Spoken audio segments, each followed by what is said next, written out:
పిచ్చి మొక్కలతో నిండిన ఆ ప్రాంతం ఇప్పుడు ప్రపంచం దృష్టిని ఆకర్షిస్తోంది. అదొక హిస్టారికల్ విలేజ్ గా గుర్తించారు. పురావస్తు శాఖ అధికారులు చేసిన పరిశోధనలో పాతకాలం నాటి వస్తువులు బయటపడ్డాయి.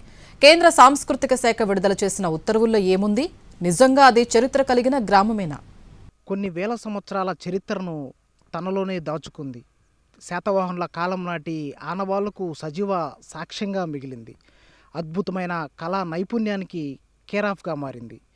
పురాతన కట్టడాలు, రాతి విగ్రహాలు ఒక్కొక్కటిగా బయటపడుతూ ఉండడంతో ప్రస్తుతం ప్రపంచ దృష్టిని ఆకర్షిస్తోంది. ఇంతకీ ఎక్కడ ప్రాంతం? పురావస్తు అధికారుల పరిశోధనలో వెల్లడైన ఆసక్తికరమైన అంశాలేంటి? Let's watch. ఉమ్మడి నెల్లూరు జిల్లాలోని గొట్టిప్రోలు గ్రామంలో ఉన్న కోటదిబ్బ ప్రాంతానికి అరుదైన గుర్తింపు లభించింది. ఈ ప్రాంతాన్ని పురావస్తు ప్రాధాన్యం ఉన్న జాతీయ కేంద్రంగా ప్రకటిస్తూ కేంద్ర సాంస్కృతిక శాఖ ఉత్తర్వులు జారీ చేసింది. నాయుడుపేట మండల కేంద్రం నుంచి 20 కిలోమీటర్ల లోపే ఉన్న గొట్టిప్రోలు గ్రామం భౌగోళిక పరంగా చిన్నది అయినప్పటికీ దాని చరిత్ర మాత్రం ప్రపంచ దృష్టిని ఆకర్షిస్తోంది. ఊరి ముఖద్వారానికి ఎడమవైపు ఎత్తైన కొండలాగా దిబ్బ కనిపించేది. ఆ గ్రామంలో ఉండేవారు ఇల్లు కట్టుకునేందుకు కావలసిన మట్టి, పెద్ద పెద్ద ఇటుకలు కోటదిబ్బ నుంచి తెచ్చుకునేవాళ్లు. అక్రమార్కులు గ్రావెల్ తోలుకునేందుకు ఇది ఒకప్పుడు కేరాఫ్ అడ్రస్గా ఉండేది. అలా తవ్వుతూ పాతరాతి యుగానికి సంబంధించిన వస్తువులు బయటపడ్డాయి. వాటిని చూసిన అప్పటి పెద్దలు గతంలో ఇక్కడ రాజులు ఉండేవారట అని ముందు తరానికి చెప్పేవాళ్లు. కోటదిబ్బలో ఓ మూలన పల్లవుల కాలం నాటి విష్ణుమూర్తి విగ్రహం బయటపడింది. గడిచిన 2 దశాబ్దాల్లో గ్రావెల్ అక్రమ రవాణా కోసం కొంతమంది కోటదిబ్బను ధ్వంసం చేసి సొమ్ము చేసుకుంటున్నారని గ్రామస్తులు ఆరోపిస్తున్నారు. అయితే వారి తవ్వకాలలోనే పురాతన కాలం నాటి మట్టి పాత్రలు, విగ్రహాలు బయటపడ్డాయి. ప్రస్తుతం మనం గొట్టిపోలు గ్రామంలోని కోటదిబ్బ ప్రాంతంలో ఉన్నాం. ఈ ప్రదేశాన్నే పురావస్తు ప్రాధాన్యం ఉన్న జాతీయ కేంద్రంగా కేంద్ర సాంస్కృతిక శాఖ ఇటీవల ఉత్తర్వులు జారీ చేసింది. అయితే అసలు 2019లోనే పురావస్తు శాఖ అధికారులు జరిపిన తవ్వకాలలో ఇక్కడ ఇళ్ల పునాదులు, మట్టి పాత్రలు, అలాగే రాతి పనిముట్లతో పాటు ధాన్యం నిల్వ ఉంచేందుకు తవ్విన గుంతలు, రాతి ముక్కలు లభించాయి. వాటిని అధికారులు రీసెర్చ్ సెంటర్కి పంపారు. అలాగే పల్లవులు, రోమన్, శాతవాహనుల కాలం నాటి ఆనవాళ్లు కనిపించడంతో మరింత లోతుగా పరిశోధనలు చేశారు. అయితే ఇక్కడ లభించిన ఇటుకలు ఏవైతే ఉన్నాయో ఇవి శాతవాహనులు, అలాగే ఇక్ష్వాకుల కాలంలో అమరావతి, నాగార్జునకొండ ప్రాంతాలలో ఉపయోగించిన ఇటుకలు మాదిరిగా ఉన్నాయని చెప్పేసి అధికారులు ధృవీకరించారు. ఈ క్రమంలోనే ఊరి చివర విష్ణుమూర్తి విగ్రహం కూడా బయటపడడం, దాంతోపాటు మరికొన్ని విగ్రహాలు ఒక్కొక్కటిగా బయటపడుతూ ఉండడంతో ఇవన్నీ దాదాపు 2000 ఏళ్ల నాటి పురాతన విగ్రహాలని, అప్పటి కట్టడాలని శాసనాలు చెబుతున్నాయి. సో ఆ విగ్రహాలు అలనాటి శిల్పకళ ఉట్టిపడే విధంగా ఉండడంతో అప్పటి చరిత్ర ఎలా ఉంటుంది, అప్పటి విగ్రహాలు ఎలా ఉంటాయి అనేది విష్ణుమూర్తి విగ్రహం చూసిన తరువాత ఇప్పటి వారికి అర్థమైనటువంటి పరిస్థితి. అయితే ఈ గొట్టిపోలు కొండదిబ్బ ప్రాంతం స్వర్ణముఖి, బంగాళాఖాతానికి దగ్గరగా ఉండడంతో అప్పటి రాజులు ఇక్కడి నుంచే వ్యాపార వాణిజ్య వ్యవహారాలు చేసేవారని చెప్పేసి ఈ ప్రాంతాన్ని బట్టి మనకి స్పష్టంగా తెలుస్తుంది. అయితే ఒకసారి మనం ఆ విజువల్స్లో చూద్దాం. ఆ విజువల్స్, ఈ ప్రాంతం అప్పట్లో దాదాపు 30 నుంచి 40 అడుగుల ఎత్తులో ఉండేది. అయితే కాలక్రమేణా ఆ మట్టి అంతా కూడా ఇక్కడున్న గ్రామం మీద పడిపోవడంతో ఈ గ్రామం ఆ మట్టి శిథిలాల కింద చిక్కుకుపోయింది. అయితే ఇక్కడ ఒకసారిగా ఒక విగ్రహం బయటపడడంతో గ్రామస్తులందరూ పురావస్తు శాఖ అధికారులకు సమాచారం ఇచ్చారు. వారు 2019లో జరిపిన తవ్వకాలలో ఈ విగ్రహాలు, అలాగే ఇక్కడ వాడిన కుండలు కావచ్చు, దాంతో రాతి ముక్కలు కావచ్చు, ఇవన్నీ బయటపడడంతో వాటి ద్వారా పరిశోధనలు చేశారు.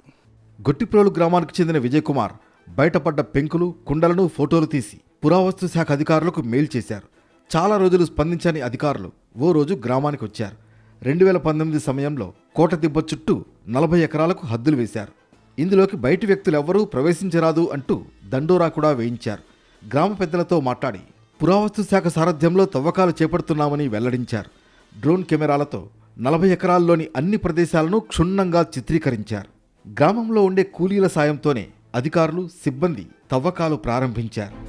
ఇక్కడ మా ఊర్లో కోటదిబ్బ అనే కొంత స్థలం భూమి ఉంది ఖాళీగా. అప్పుడు అది 1984 గాలివాన తుఫాన్లప్పుడు ఇక్కడ ఊరు శిథిలమైపోతే అక్కడ కాలనీ, ఎస్టీ కాలనీకి వచ్చి అక్కడ కాలనీలకు ఇచ్చి అక్కడ ఇల్లు కట్టుకున్నారు. ఆ ఇల్లు తవ్వేటప్పుడు కొన్ని కరగాలు తీసేటప్పుడు కొన్ని పెంకులు, రాళ్ళు, ఇటుకరాళ్ళు ఇవన్నీ బయటపడ్డాయి. ఆ తర్వాత ఏంటంటే మా చదువుకున్న వాళ్ళు ఎడ్యుకేటెడ్ పర్సన్స్ ఆర్కాలజిస్ట్ వాళ్ళకి తెలిపారు దాన్ని. తెలిపిన తర్వాత వాళ్ళు వచ్చి పునాదులు తీసి తవ్వకాలు జరిపారు. తవ్వకాలు జరిపిన తర్వాత అక్కడ మన కొండలు పెంకులు ఆ 2000 సంవత్సరం గత 2000 సంవత్సరం క్రితం నాటివి అని తేల్చి చెప్పారు వాళ్ళు. ఇప్పుడు జాతీయ స్థాయి గుర్తింపు వచ్చినది ఈ ఊరికి. మళ్ళా ఇంకొంచెం డెవలప్మెంట్ అవ్వాలని కోరుచున్నాను. ఇది చరిత్ర కలిగిన కోటదిబ్బ అని పురావస్తు అధికారులకు నమ్మకం కలిగేలా వారు చేసిన తవ్వకాలలో అప్పటి కాలంలో వాడిన వస్తువులు ఒక్కొక్కటిగా బయటపడ్డాయి. చిత్తూరు ముఖం కలిగిన విష్ణుమూర్తి విగ్రహంతో పాటు నాణ్యమైన నలుపు ఎరుపు మట్టి పాత్రలు, జాడీలు, గృహోపకరణాలు బయటపడ్డాయి. పల్లవుల కాలం నాటివిగా భావిస్తున్న విగ్రహాలు అలనాటి శిల్పకళను చాటి చెప్పే విధంగా ఉండడమే కాక నాటి చరిత్రను వివరిస్తున్నాయి. భారీ ఇటుకలతో చుట్టూ గోడ నిర్మాణం వారిని ఆశ్చర్యానికి గురిచేసింది. ఇప్పుడు వాడే ఇటుకలకు 5 ఇంతలు పెద్దవిగా వెడల్పు కలిగిన ఇటుకలు కనిపించాయి.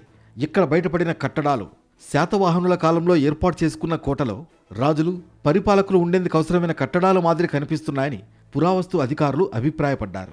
మనం ఇప్పుడు ఉన్నటువంటి ఈ కోటదిబ్బ 2000 సంవత్సరాల నాటిదని ఇటీవల త్రవ్వకాలు జరిపినప్పుడు ఆర్కియాలజీ డిపార్ట్మెంట్ వారు మా గ్రామానికి తెలియజేసిపోయారు. ఇది దగ్గర దాపు 30 అడుగుల ఎత్తులో ఉండే ఒక కోటదిబ్బ ఇది. ఇక్కడ మేము చిన్నప్పుడు రకరకాలైనటువంటి ఇటుకలు, ఒక ఇటుక 4 ఇటుకలకు సమానంగా ఉండే పెద్ద పెద్ద ఇటుకలు, ఇక్కడ ఎముకలు, చిన్న చిన్న పుర్రెలు, చిన్న చిన్న రాగి నాణ్యాలు, ఇవన్నీ మా గ్రామస్తులకు దొరికేటివి. ఈ విషయమై మేము ఎన్నోసార్లు ఎన్నో పర్యాయాలు ఆర్కియాలజీ డిపార్ట్మెంట్ వారికి తెలియజేయడం జరిగింది. వాళ్ళు ఇక్కడ ఎన్నో పరిశోధనలు జరిపి ఈ స్వర్ణముఖి నదీ పరివాహక ప్రాంతంలో ఎప్పుడో శాతవాహన కాలం నాటి కట్టడాలు ఉన్నాయని చెప్పి ఇక్కడికి రావడం జరిగింది. అప్పటి రాజులు కోటదిబ్బ ప్రాంతాన్ని వాణిజ్య స్థావరంగా, గ్రామంగా ఎందుకు ఎన్నుకున్నారు అన్న సందేహాలు అందరిలోనూ వచ్చాయి. ఈ కోటదిబ్బ ఎత్తైన మట్టి దిబ్బపై ఉండటం వల్ల శత్రువుల కదలికలను దూరం నుంచే గమనించడం సులభంగా ఉండేది. ఇది 40 నుంచి 50 అడుగుల ఎత్తులో ఉండేదట. రక్షణ పరంగా ఇది అనుకూలమైన స్థలం కావడంతో పాటు సమీపంలో నదులు, చెరువులు, నీటి వనరులు ఉండటం వల్ల తాగునీరు, వ్యవసాయం, సైన్యానికి అవసరమైన సరఫరాలు సులభంగా లభించేవి. తీర ప్రాంతం, లోతట్టు ప్రాంతాలను కలిపే ప్రాచీన వాణిజ్య మార్గాలకు దగ్గరగా ఉండటం వల్ల వ్యాపారం, పన్నుల వసూళ్లు, పాలనకు ఇది అనువైన కేంద్రంగా ఉండేదని, అందుకే ఈ ప్రాంతాన్ని అప్పటి రాజులు ఎన్నుకున్నారని చరిత్ర చెబుతోంది. కోట చుట్టూ కందకం, మట్టి ప్రాకారాలు నిర్మించేందుకు భౌగోళిక పరిస్థితులు అనుకూలంగా ఉండేవి. దీంతో శత్రువులు నేరుగా దాడి చేయడం కష్టమయ్యేది. ఈ ప్రాంతంలో గొట్టిప్రోలు బౌద్ధస్తూపం వంటి పురావస్తు ఆనవాళ్లు లభించాయి. ఈ ప్రాంతం శాతవాహనుల కాలం నుంచే ముఖ్యమైన పట్టణం, వాణిజ్య కేంద్రంగా ఉన్నట్లు సూచిస్తున్నాయి. ఈ పురాతన కోట దిబ్బను జాతీయ వారసత్వ సంపదగా కేంద్ర ప్రభుత్వం ప్రకటించింది. 2020లో కూడా పురావస్తు శాఖ సూపరింటెండెంట్ లక్ష్మీ బృందం ఆధ్వర్యంలో తవ్వకాలు జరపగా రకరకాల కట్టడాలు కనిపించాయి. దాదాపు 2 మీటర్ల వెడల్పు గోడలు, బావులు ఉన్నాయి. ఇది రాజులకు వ్యాపార కేంద్రంగా ఉండేది అన్న ఆనవాళ్లు స్పష్టమయ్యాయి. ఈ గ్రామం నుంచి దగ్గరలో ఉన్న దుగరాజపట్నం నుంచి పడవల ద్వారా వివిధ దేశాలకు మన్నికైన నూలు, వస్త్రాలు ఎగుమతయ్యాయని పురావస్తు అధికారులు తేల్చారు. ఇదే సమయంలో సమీపంలో ఉండే స్వర్ణముఖి నది పరివాహక ప్రాంతంలో ఇలాంటి కట్టడాలు ఎన్నో ఉన్నాయని ఆర్కియాలజీ అధికారులు నిర్ధారించుకున్నారు. 2018 నుంచి 20 మధ్య కాలంలో ఇక్కడ పురావస్తు అధికారులు తవ్వకాలు జరిపి వదిలేయడంతో ఇప్పుడు ఈ ప్రాంతమంతా పిచ్చి మొక్కలు మొలిచిపోయాయి, కంప చెట్లు పెరిగిపోయాయి. ఆనవాళ్లు కనిపిస్తున్నా పూర్తి స్థాయిలో కట్టడాలు స్పష్టంగా కనిపించడం లేదు. ఈ కోటదిబ్బ ప్రాంతాన్ని పురావస్తు ప్రాధాన్యం ఉన్న జాతీయ కేంద్రంగా ప్రకటిస్తూ కేంద్ర సాంస్కృతిక శాఖ ఉత్తర్వులు జారీ చేసింది. గ్రామంలోని సర్వే నెంబర్ 235లోని 4.28 ఎకరాలు, సర్వే నెంబర్ 131/1లోని 19.94 ఎకరాల ప్రాంతం దీని పరిధిలోకి వస్తాయి. ఇక కేంద్ర సాంస్కృతిక శాఖ ఆధ్వర్యంలోని నేషనల్ మాన్యుమెంట్స్ అథారిటీ ఈ ప్రాంతం యొక్క సంరక్షణ బాధ్యత చూసుకుంటుంది. పూర్వీకుల జీవన విధానాన్ని నేటి తరానికి పరిచయం చేసే అరుదైన వారసత్వ సంపద కోటదిబ్బ. ఈ ప్రాంతానికి అంతర్జాతీయ స్థాయిలో గుర్తింపు రావడంతో గ్రామస్తులు హర్షం వ్యక్తం చేస్తున్నారు. కెమెరామెన్ ప్రదీప్తో వెంకటనారాయణ, ఎన్టీవీ, గొట్టిప్రోలు నుంచి.